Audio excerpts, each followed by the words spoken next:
Hi, this is Maciej Giemza from Olen Team. If you want to hear about my Dakar and find out why water didn't help me this time in the desert during one of the stages, check out Schwab Motorcycling.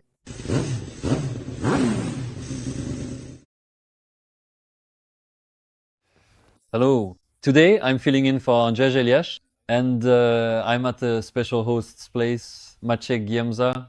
At mine, hello. Hello, Maciej. As you can see, sport is health, Dakar too. But the smile is always on my face. I see that this alone has probably increased your appetite to return to Dakar.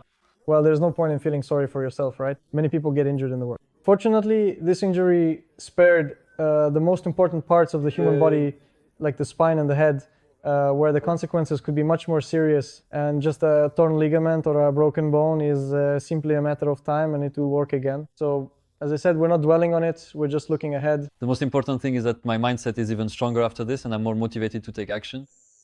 But before we move on to Dakar and I ask you in detail about what happened there day by day, I'd like to touch a bit on your preparations because I know they were really intense. You dedicated a lot of time both on the bike and off it, and you also had the chance to ride with some very fast competitors. Yes, I think that each of the things you mentioned came together as a whole, and it just worked out at the Dakar Rally.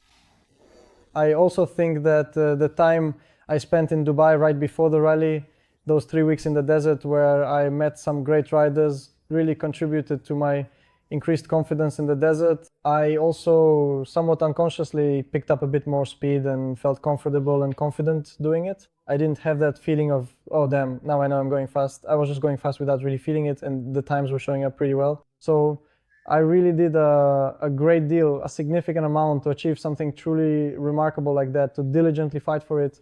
And I genuinely believe I'm on the absolutely right track. And the unfortunate injury that regrettably took me completely off the bike for a full 2 months, if I am incredibly lucky, well, I honestly don't even think about it at all anymore. I mean, I'm focused on healing up as well as possible, but I'm not thinking that it will somehow negatively affect my riding. You're being pretty modest when you say you rode with some fast guys, aren't you? Because that's really the very top factory riders. I know that both Toby Price and Sunderland were there. Tell me, how does it work? Do you just walk up to a guy like that and say, hey, Toby? Well, it's like this. Whether it's Toby or Sam, we've known each other for a while now. Last year, I also rode with Sam in Dubai. I rode with Adrian Van Beveren as well. With him too, it's funny, I had this amusing feeling because up until the point I was still riding, which was up to stage 9, for about half or even 3/4 of the rally, I was ahead of him in the standings. So that was kind of funny for me because when I was going to Dubai, I was super excited that I'd be training with Van Beveren, right? A factory Yamaha rider.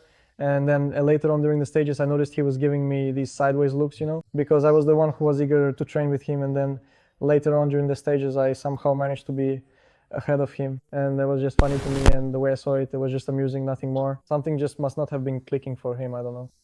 But there were a lot of fast riders too. There were also the guys from the Husqvarna factory team, Pablo Quintanilla, Luciano Benavides, Stefan Svitko, who is actually our neighbor from Slovakia and is also incredibly fast. He finished 8th in this Dakar. So quite a few riders came and went.